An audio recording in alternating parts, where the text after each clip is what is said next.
আসসালামু আলাইকুম। আমার সকল আপু এবং ভাইয়েরা কেমন আছেন? আশা করছি সবাই ভালো আছেন।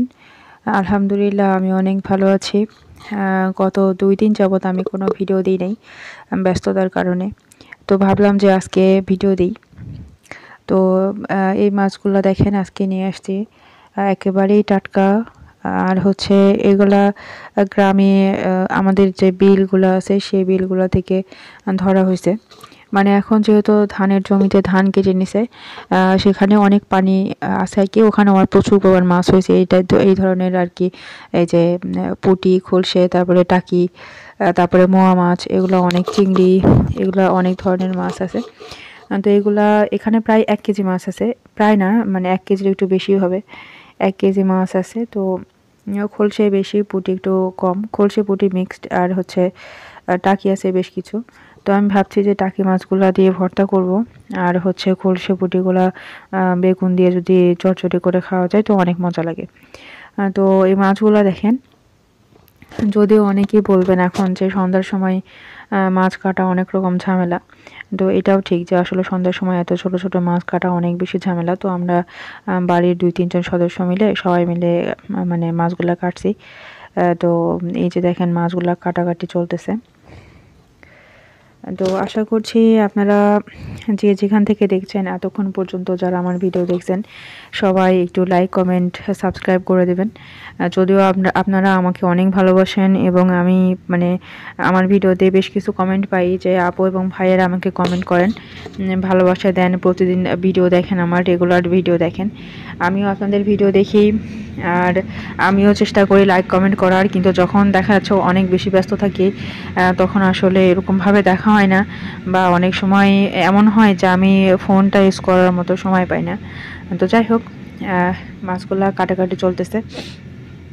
আপনারা হয়তো আমার কথা শুনে বুঝতে পারতেছেন আমার একটু গলাতে একটু সমস্যা হয়েছে, মানে ঠান্ডা লাগার কারণে। যেহেতু আবার ওয়েদার চেঞ্জ হচ্ছে এই কারণে আর কি একটু বেশি সমস্যা।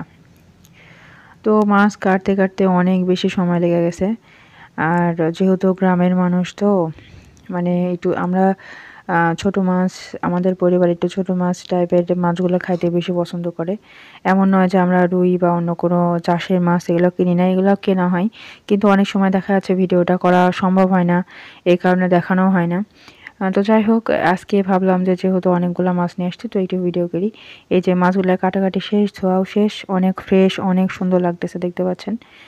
খুবই ফ্রেশ। আর কে কে এ ধরনের ছোট মাছ পছন্দ করেন, বিশেষ করে টাকি, পুঁটি, খলসে, তারপরে হচ্ছে ডানকিনি, এগুলা কে কে খাইতে পছন্দ করেন, মোয়া মাছ, অবশ্যই জানাবেন।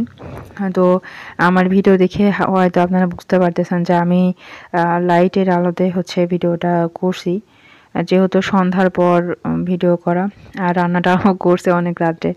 আপনারা অনেকেই বলেন যে আপু আপনি অনেক রাত্রে মানে যেগুলো রান্নার ভিডিও দেন সবই রাত্রেবেলা। তো আসলে ঠিক যে আমি সকালে বা দুপুরে এরকম চেষ্টা করব দুপুর বা সকালের কোনো ভিডিও দেওয়ার, বা সারাদিনের রুটিন অনুযায়ী ভিডিও দেওয়ার চেষ্টা করব। তো ওই যে আমি চলে আসছি রান্না করতে, আবারও লাইট জ্বালাই নিয়ে এবং খড়ির চুলায়। যারা আমার মতো গ্রামে থাকেন এবং আমার মতো যারা অধম আছেন, খড়ির চুলায় রান্না করতে পছন্দ করেন, তারা হচ্ছে অবশ্যই একটা লাইক, কমেন্ট, সাবস্ক্রাইব করে যাবেন, বা অবশ্যই কমেন্ট করে যাবেন আপনাদের মূল্যবান মতামত। আমি খুবই পছন্দ করি এবং আমি নিজেও চেষ্টা করি যে আপনাদের পরামর্শগুলো মেনে চলার। আর হচ্ছে অনেকেই আছেন যেসব আপুরা অনেক সাজানো গোছানো পরিপাটি থাকেন, তাদের ভিডিও দেখলে বোঝা যায় যে তারা আসলে কতটা গোছানো মানুষ। তো অনেকেই বলবেন যে আপু আপনাদের কড়াইটা এত কালো কেন? তা আসলে আমাদের বিশেষ করে গ্রামের মানুষরা মনে করে যে একটা কড়াই, পাতিল এগুলো অনেক দিন ধরে রান্না করলে যে এরকম কালো কালো ভাব হয়ে যায়, এগুলো অনেক বেশি ভালো, রান্না করতে সুবিধা হয়, তরকারি টরকারি পুড়ে টুরে ধরে না। তো আমাদেরও তাই। হ্যাঁ। তো যাই হোক, আমি মশলাপাতি কষাই নিয়েছি, যেগুলা লবণ, হলুদ, মরিচ, পেঁয়াজ, মশলা, বাটা মশলা যেগুলো সবগুলা দিয়ে আস্তে আস্তে মাছটা কষাই নিচ্ছি। আর আমি নর্মালি যে ভাষায় কথা বলি এটা আমাদের নাটোরের ভাষা। আর হচ্ছে আসলে পুরো ভিডিও তো করা যায় না সেরকমভাবে, একদিকে রান্না করা, একদিকে ভিডিও করা অনেক বেশি কষ্ট। যারা এরকমভাবে ভিডিও করেন তারা বুঝতে পারবেন যে আসলে কত কষ্ট। তো আমি বেশ কিছুটা মাছ আমি ফ্রিজে রেখে দিছি, আর বাদবাকি মাছগুলো এই যে আমি আবারও রান্না করে ফেলছি। হ্যাঁ। তো আসলে আমি আবারও বলতেছি যে আমি তেমন ভালোভাবে রান্নাবান্না পারি না আপনাদের মতো। আমি দেখি যে অনেক ভালো, ভালো রেসিপি শেয়ার করেন। তো এত ভালো রেসিপি আমার জানা নাই। তো যাই হোক মাছ রান্নাটা আমি শেষ করছি। আর বিশেষ করে আমার সময়টা পাইনি আমি যে একটু ছবিটা উঠায় রাখবো। তো এই যে আমি আবার শুরু করছি হচ্ছে মাছের ভর্তা করার। এইটা পেঁয়াজ দিয়ে পেঁয়াজ, হলুদ, লবণ দিয়ে মাছটা দিয়ে আমি একবারেই হচ্ছে শর্টকাটে রান্নাটা করে নেব।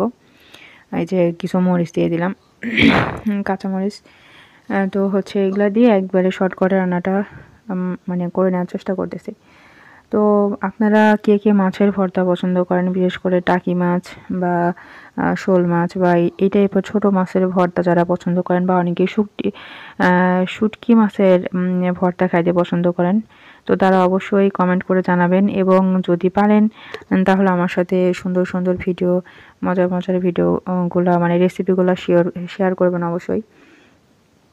তো আমি চেষ্টা করব সেগুলো রান্না করে বাসায় খাওয়ার জন্য, এবং অবশ্যই আমি রিভিউ দেব।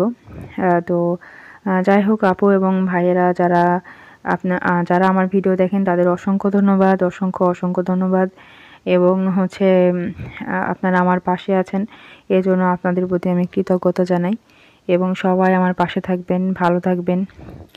আর সবাই হচ্ছে আলহামদুলিল্লাহ আমি এখন পর্যন্ত কোনো নেগেটিভ কমেন্ট পাই নাই আমার ভিডিও দেওয়াকালীন সময়ে। আশা করি ভবিষ্যতে এরকম কোনো কিছু হবে না, যদি হয়ও সেটাও আমি মেনে নেওয়ার চেষ্টা করব। আর হচ্ছে আপনারা ভালো থাকবেন, সবাই অনেক ভালো থাকবেন, সুস্থ থাকবেন। আর যেহেতু এখন ওয়েদার চেঞ্জ হচ্ছে, শীত শেষে আবার গরম পড়তেছে, তো আপনারা সবাই একটু সাবধানে থাকবেন। আর দেখবেন যেন নিজেদের শরীর স্বাস্থ্য ভালো থাকে, বা ঠান্ডা যেন না লাগে। সবাই একটু সাবধানে থাকবেন। আশা করছি আপনাদের সবার জন্য দোয়া এবং ভালোবাসা রইল। আপনারাও আমার জন্য দোয়া করবেন। আপনাদের অনেক ভালো ভালো কমেন্ট পাই আমি, সেগুলো দেখে আমার খুবই ভালো লাগে এবং ভিডিও দিতে উৎসাহিত হই। অনেক সময় দেখা যাচ্ছে বেশ অনেক বছর, মানে প্রায় 2 বছর ধরে আমি চ্যানেলটা ইউজ করতেছি।